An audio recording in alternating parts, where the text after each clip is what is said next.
क्या हो अगर किसी को हजारों किलोमीटर दूर एक सुनसान टावर में अकेला छोड़ दिया जाए, जहां उससे बात करने वाला कोई ना हो। कुछ ऐसा ही होता है इस शार्प शूटर के साथ, जिसे एक खंडहर पड़ी न्यूक्लियर लैब को प्रोटेक्ट करने के लिए अपॉइंट किया जाता है। इस लैब से कभी भी म्यूटेंट्स बाहर निकल सकते थे और उस स्नाइपर का काम था उन्हें किसी भी हालत में ऊपर आने से रोकना। कहानी की शुरुआत में हम एक शार्प शूटर को देखते हैं जो घनी झाड़ियों के बीच अपने निशाने पर नजरें गड़ाई हुई थी। जैसे ही उसका शिकार बाहर निकला, अगले ही सेकंड उसने गोली चलाई और उस आदमी को मार डाला। वहीं दूसरी ओर हम कैन को देखते हैं। कैन भी एक एलिट स्नाइपर था जिसने अपने करियर में 113 इम्पॉसिबल मिशंस को अंजाम दिया है, लेकिन अब वो रिटायर हो चुका था। एक दिन उसे फोन पर एक मैसेज आया और वो बिना समय गवाए मरीन कॉर्प्स बेस की ओर निकल पड़ा। वहां उसकी मुलाकात एजेंट बार्थोलोमियो से होती है। वो उसे एक मिशन पर भेजना चाहती थी जिसके लिए वो परफेक्ट कैंडिडेट था। कुछ दिनों बाद कैन अपने मिशन के लिए उड़ान भरता है। उसे एक रेस्ट्रिक्टेड एरिया में जाना था जहां उसका एरोप्लेन नहीं जा सकता, इसलिए उसे अपनी पोस्ट तक पहुंचने के लिए 38 किलोमीटर नॉर्थ की ओर पैदल सफर करना होगा। केन से उसके सभी गैजेट्स और घड़ी उसे ले लिए जाते हैं। उसे बस एक सील बंद एनवलप दिया जाता है जिसमें मिशन की पूरी जानकारी थी। केन पैराशूट से छलांग लगाता है और जंगलों में लैंड करता है, फिर पहाड़ों से होते हुए बताई गई लोकेशन की ओर बढ़ता है। जब वो उस टावर तक पहुंचा तो वहां उसकी मुलाकात जेस्पर नाम के एक सोल्जर से हुई जो पिछले 1 साल से अकेले वहां तैनात था। वो केन को देखकर राहत की सांस लेता है क्योंकि अब वो अपने घर जा सकता था। केन उसे बताता है कि इस मिशन के बारे में उसे कुछ नहीं पता, यहाँ तक कि वो किस देश में है उसे ये भी नहीं पता। जेस्पर मुस्कुराता है और कहता है कि डरो मत, मैं भी नहीं जानता। केन को अपना बाकी का समय एक टावर में बिताना था जहाँ सोलर पैनल, जनरेटर और बारिश का पानी इकट्ठा करने की सारी फैसिलिटी थी। आसपास शिकार के लिए ढेर सारे जानवर थे और टावर के पीछे एक छोटा सा बगीचा भी था। लेकिन असली रहस्य उस खतरनाक घाटी में था। घाटी के दूसरी ओर एक बिल्कुल वैसी ही पोस्ट थी जिसे ईस्टर्न ब्लॉक के स्नाइपर्स कंट्रोल करते थे, पर घाटी इतनी खतरनाक थी कि कोई भी उसमें जाने की हिम्मत नहीं करता था। यहाँ तक कि हर तरफ ऐसे ऐसे जाल बिछे थे कि गलती से कोई भी कदम रख दे तो उसका वापस लौटना मुश्किल हो जाए। कैन का काम सीधा था। उसे हर दिन अपने बॉर्डर की पेट्रोलिंग करना, सिक्योरिटी पॉइंट्स की जांच करना और महीने में एक बार हेडक्वार्टर को रिपोर्ट भेजना था। पूरे बॉर्डर पर सैटेलाइट ट्रांसमीटर लगे थे जो रॉन्ग सिग्नल भेजकर इस जगह को सैटेलाइट और ड्रोन से छिपाते थे। मतलब यहाँ आने वाले का बाहरी दुनिया से कोई संपर्क नहीं था। अगर कभी कोई इमरजेंसी हो तो वहाँ एक पैनिक बटन था जो हेडक्वार्टर्स को अलर्ट कर देता था। लेकिन अगर ये सिस्टम भी फेल हो जाए तो स्ट्रे डॉग प्रोटोकॉल एक्टिव हो जाता। जेस्पर को खुद नहीं पता था कि ये प्रोटोकॉल क्या था, लेकिन उसने कैन को सिर्फ एक सलाह दी कि अगर कभी सायरन बजे तो जितनी तेज भाग सकते हो भाग जाना। जेस्पर ने बताया कि ये घाटी 75 सालों से रहस्य बनी हुई है। वर्ल्ड वॉर 2 के बाद नीचे 2500 से भी ज्यादा सोल्जर्स को भेजा गया था ताकि घाटी को साफ किया जा सके, लेकिन उनमें से कोई भी वापस नहीं लौटा। तभी से इसे सिर्फ एक बंद किले की तरह पहरा दिया जा रहा है।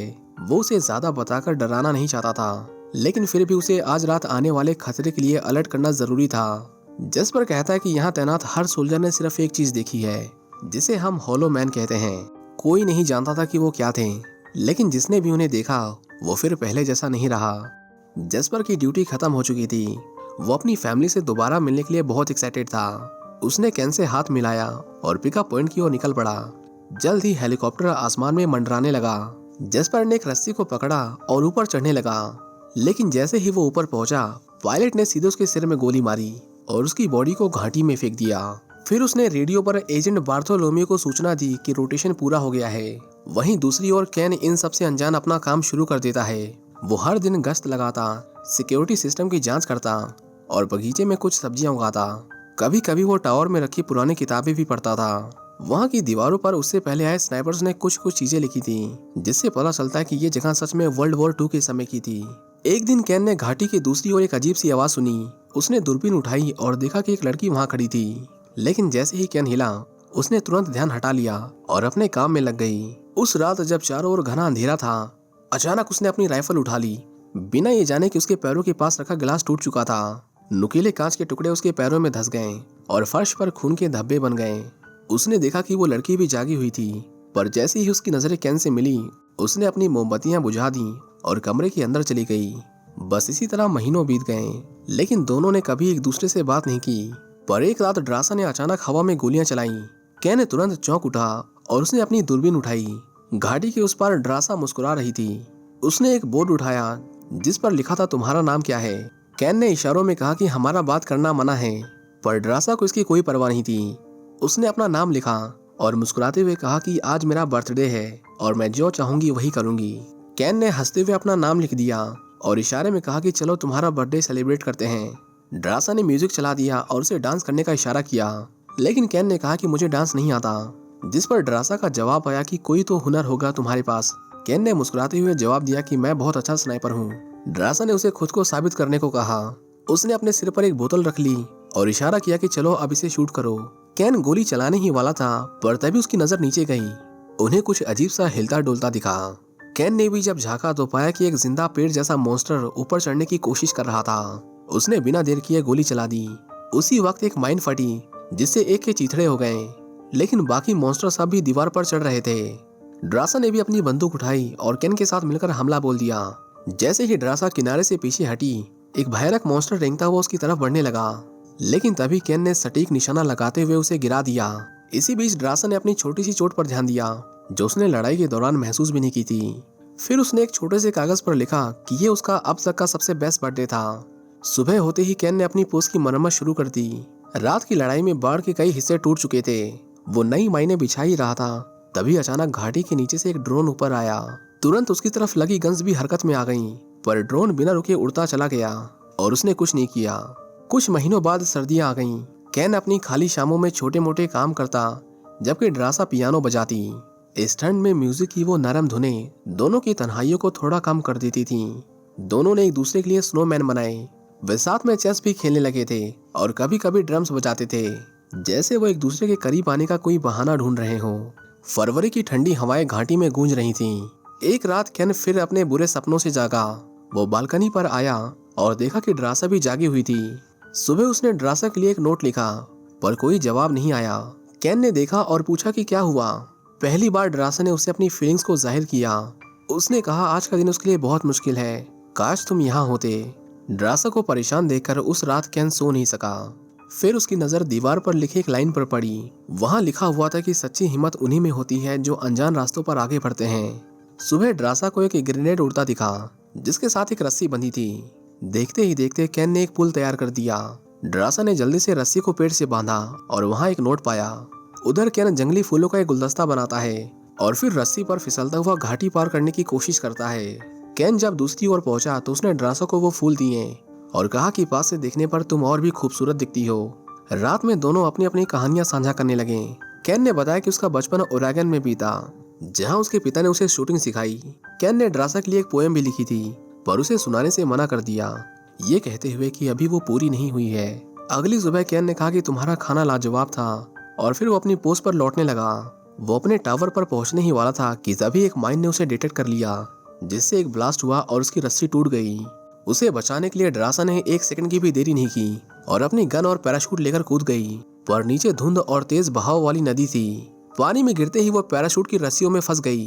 किसी तरह उसने खुद को छुड़ाया, लेकिन इस कोशिश में अपना सारा सामान खो दिया। उधर केन एक बड़े पेड़ की टहनी से उल्टा लटका हुआ बेहोश पड़ा था। एक क्रीचर केन को खाने के लिए आगे बढ़ा, पर तभी केन को होश आया। उसने बंदूक निकाली और गोली चला दी। केन जैसे ही जमीन पर गिरा, पेड़ की जड़ें उसे जकड़ने लगीं। अचानक जमीन फटी और एक बड़ा सा मॉन्स्टर बाहर निकला, जो उसे जिंदा निकलने वाला था। पर तभी ड्रासा ने गोलियां चलानी शुरू कर दी, जिससे जड़ें पीछे हट गईं और केन की जान बच गई। घने कोहरे से भरे जंगल में केन और ड्रासा धीरे धीरे आगे बढ़ रहे थे। ड्रासा ने कहा हमें यहाँ से जल्दी निकलना होगा, पर रास्ता साफ नहीं दिख रहा था। तभी अचानक जड़ों और टहनियों से बना एक भयानक जीव उनकी तरफ आया। केन और ड्रासा ने उस पर गोलियां चलाई, पर वो मॉन्स्टर बड़ी तेजी से इधर उधर मूव हो रहा था। अचानक वो ड्रासा पर झपटा। केन ने उसके घोड़े से जूझते हुए उसे अलग करने की कोशिश की, लेकिन वे दोनों मुश्किल से ही बच पाए। जब लड़ाई खत्म हुई तो केन ने कहा कि ये जीव इंसानों को खाकर जिंदा रहते हैं। ड्रासा को याद आया कि उनकी रस्सी तो पानी में गिर गई थी। वो सोचने लगे कि वो ऊपर कैसे जाएंगे, और तभी उसकी नजर उस गिरे हुए घुड़सवार के कपड़ों पर पड़ी। उसने देखा कि ये तो वर्ल्ड वॉर 2 की मिलिट्री यूनिफॉर्म थी। मतलब ये वही सोल्जर हैं जो यहाँ गुमशुदा हो गए थे। अब उनके पास एक ही इशारा था कि वे नदी के साथ चलते रहें, इस उम्मीद में कि शायद कोई रास्ता मिल जाए। जैसे जैसे वे आगे बढ़े, जंगल के अजीब पेड़ और झाड़ियां और डरावने दिखने लगे। कुछ पेड़ों में इंसानों के चेहरे नजर आ रहे थे, जैसे पेड़ों ने उन्हें निगल लिया हो। वहाँ की इमारतें भूकंप की वजह से बर्बाद हो चुकी थीं, पर उनके बीच में एक पुरानी चर्च जैसी बिल्डिंग अभी भी सही सलामत थी। अंदर घुसते ही उन्हें पुराने लकड़ी के बेंचों पर सड़े गले इंसानों के कंकाल बैठे दिखे। केन ने हवा को सूंघकर कहा कि यहाँ साइनाइड पॉइजन का असर है। ड्रासा का चेहरा डर से सफेद पड़ गया और उसने कहा कि हमें यहाँ से फौरन निकलना चाहिए। पर तभी बड़ी बड़ी मकड़ियां उन पर झपट पड़ी। केन और ड्रासा ने उन पर गोलियों की बौछार कर दी, लेकिन गोलियों की आवाज से वहां पड़ी लाशें भी अचानक हिलने लगी। वे फिर से जिंदा हो रहे थे। जिसके बाद ड्रासा ने एक ग्रेनेड लॉन्चर उठाया और चर्च की दीवार पर ब्लास्ट कर दिया। दोनों किसी तरह भाग निकले, पर वे जानते थे कि अब उनके बचने की उम्मीद और कम हो चुकी थी। जल्द ही उन्हें एक टूटी फूटी इमारत का दरवाजा दिखा। वे अंदर घुसे और खुद को लॉक कर लिया। अंदर जो उन्होंने देखा वो चौंकाने वाला था। ये कोई आम जगह नहीं थी, बल्कि एक पुरानी सीक्रेट लैब थी। वहाँ पुरानी फाइलें, केमिकल से भरी बोतलें और धूल से ढके इक्विपमेंट्स पड़े थे। केन ने वहाँ रखा एक प्रोजेक्टर चालू किया और एक पुरानी फिल्म चलने लगी। स्क्रीन पर एक साइंटिस्ट आती है जो बताती है कि सेकेंड वर्ल्ड वॉर खत्म होने के बाद जब ओपनहाइमर एटॉमिक बॉम्ब बना रहे थे, तब हम भी एक और हथियार पर काम कर रहे थे, एक बायो वेपन जो पूरी दुनिया को तबाह कर सकता था। लेकिन फिर एक भूकंप आया और उनकी लैब डिस्ट्रॉय हो गई। वो डेडली बायो वेपन पूरे जंगल में फैल गया, जिससे इंसानों, जानवरों और पौधों का डीएनए मिक्स होकर भयानक मॉन्स्टर बन गए। वीडियो में वो साइंटिस्ट भी अब खुद एक म्यूटेंट में बदल रही थी, लेकिन उसने बताया कि कुछ इंसान इस वायरस से इम्यून थे।